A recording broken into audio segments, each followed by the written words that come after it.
right over. It doesn't matter if it's like right away. Yes, that's a big perimeter. Half like that for dogs who are fighting all over. Right in front of it is a sports table. And then your left park right behind it.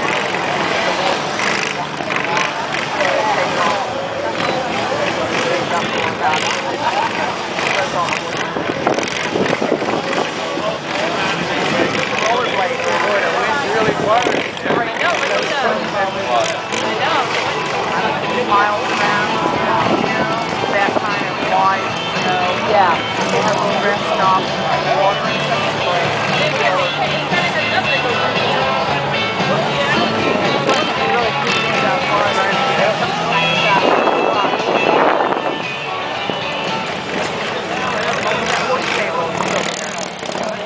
Just finishing up his run in Course A, Tim Chapin from the Jacksonville Sheriff's Office.